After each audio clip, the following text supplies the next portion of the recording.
चलिए बताइए, if 6a is equal to 11b is equal to 7c, find a ratio b ratio c बताना है। 6a is equal to 11b is equal to c, ये अगर दिया हुआ है तो a और b और c का रेशियो पूछ रहा है, ठीक है। इस केस में हम क्या करते हैं कि हम एलसीएम निकालते हैं a b और c का, ठीक है। हम निकालेंगे क्या, we have to required ratio of a to b is to c, then we have to find out the LCM. so 6, 11 और 7 का LCM क्या होगा, ये 6 और 11 का LCM हो जाएगा, आप मल्टीप्लाई कीजिए, 11 इंटू 6 66 इंटू 7 वे हो जाएगा 462, राइट। और 462 हुआ तब ए और रेशियो बी रेशियो सी पूछ रहा है, तो आप क्या कर दीजिए, इसमें 462 डिवाइडेड बाई 66, फिर रेशियो 462 बाई 11 अगेन हेयर, फिर क्या है सी 462 डिवाइडेड बाई ये हो जाएगा क्या 7। सो अब क्या होगा इसका, अगर आप डिवाइड करें तो 6 7 जा 42, अगेन 7 जा 42, 11 4 जा 44, 2 जा 11 22, ठीक है। अगेन 7 क्या होगा, 6 जा 42, अगेन 6 जा 42, सो here it is what 77 is to 442 is to 66, so what will be the right answer here, क्या होगा answer 77 42 and 66 which is right answer B. चलिए नेक्स्ट क्वेश्चन आपके स्क्रीन पर है, the children in 3 societies are in the ratio 2:3:5, ठीक है। 3 society में जो चिल्ड्रेन का रेशियो है वो 2:3:5 है। If 10 children are increase in each society, हर एक सोसाइटी में 10 चिल्ड्रेन बढ़ जाते हैं तो रेशियो चेंजेस हो जाता है 4:5:7। आपको बताना है the total number of children before the increase were, increase होने से पहले पूरे चिल्ड्रेन का नंबर क्या था, ठीक है, टोटल चिल्ड्रेन कितने थे। देखिए कैसे होगा, 3 सोसाइटीज है तो क्या होगा 2x 3x 5x, ये आ गया। अब 10 बढ़ रहे हैं सभी में तो क्या होगा 2x + 10 ratio 3x + 10 ratio 5x + 10 equal to क्या होगा 4:5:7। तो हम यहाँ पे ले लेते हैं, ठीक है। x की वैल्यू निकालने के लिए हम 2x + 10 डिवाइडेड बाई 3x + 10 करेंगे, राइट। तो इसका एक 4:5 रेशियो होगा, ठीक है, ये तो कर सकते हैं ना।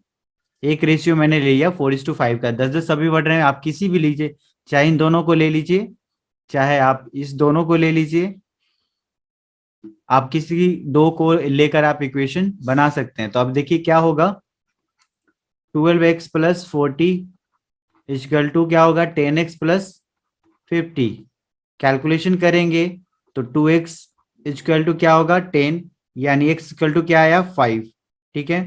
अब यहाँ पे हम देखते हैं क्या होगा, क्या था हमारा इक्वेशन, यहाँ पे 10x टोटल है, टोटल कितना है पूछ रहा है, the total number of children before the increase अगर जोड़े तो कितना होगा, ये तीनों को प्लस कीजिए तो क्या आता है 10x का क्या होगा, x का वैल्यू पुट कर दीजिए 50, तो टोटल चिल्ड्रेन क्या था इंक्रीज होने के बाद 50। समझ में आया क्या, क्लियर है सभी को, इज इट क्लियर।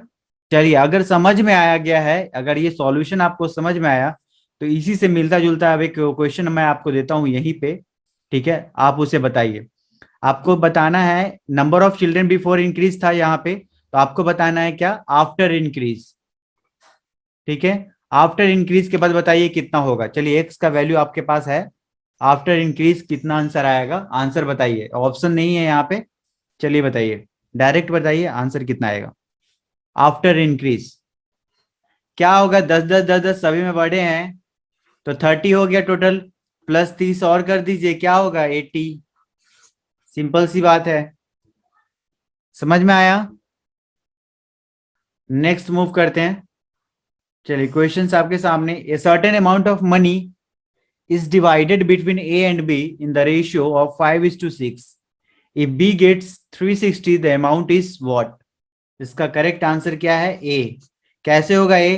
चलिए X को रेशियो में इंक्लूड कर लीजिए, तो क्या होगा, रेशियो हो जाएगा 5:6x। यहाँ पे ये क्या है, इसके लिए A है, और ये क्या है, B का रेशियो है। B का रेशियो कितना दिया, 360, यानी 6:360, यानी X की वैल्यू क्या हो गई, 60। ठीक है, 60 हो गई, तो आप निकाल लीजिए 5x की वैल्यू, यानी 5 × 60, यानी ए की वैल्यू कितनी हो गई, 300। बी का दिया हुआ है 360, दोनों को प्लस कर दीजिए, कितना होगा, 660। The ratio to the sum of the salaries of A and B to the difference of their salaries is 11:1, and the ratio of sum of the salaries of B and C to the difference of their salary is also 11:1. If A salary is the highest, C is the lowest, then what is the B salary given? The total of all their salaries 1,82,000, 82,000. ये क्या कह रहा है, सम of the salary और difference of their salary.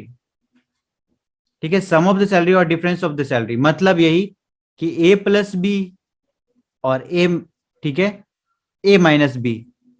ठीक है, इसका जो रेशियो दिया हुआ है, क्या दिया हुआ है, 11:1। इसका मतलब हम इसके जगह पे ये सॉल्व कर सकते हैं, क्या 6:5 लिख सकते हैं। ठीक है, इट मीन्स अगर यहां पे देखें 6 + 5 और 6 - 5 सेम, तो क्या आएगा, ये 11:1 आ गया, ये 11:1। इसका मतलब हम 6:5 लिख सकते हैं, ये रेशियो लिख सकते हैं कि नहीं, बताइए। क्या इतना लिख सकते हैं, जल्दी बताइए, 6:5 लिखा जा सकता है। चलिए, तो 6:5 लिखा जा सकता है, तो यहाँ पे क्या दिया हुआ है, रेशियो दिया हुआ है, तो इसका मतलब हम ए और बी का रेशियो है 6:5, सेम जो है रेशियो क्या दिया हुआ है, and the ratio of sum of the salaries, दोनों का 11:1 है, यहाँ भी 11:1 है। ठीक है, तो यहाँ भी क्या लिखेंगे, 6:5। ये ए और बी का है, और ये बी और सी का है, देखिए यहाँ पे बी और सी का लिखा हुआ है। ठीक है,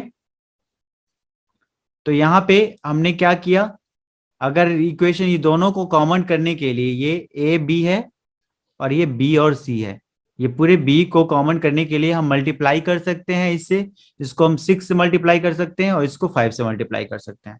अब हमारे पास क्या आ गया, ये इक्वेशन 36 ऊपर, और ये 30, ठीक है, और नीचे 30 अगेन 25। क्या यहां तक क्लियर है? जब यहां तक क्लियर है तो क्या होगा, आगे का स्टेप क्या है, टोटल सैलरी कितना दिया हुआ है,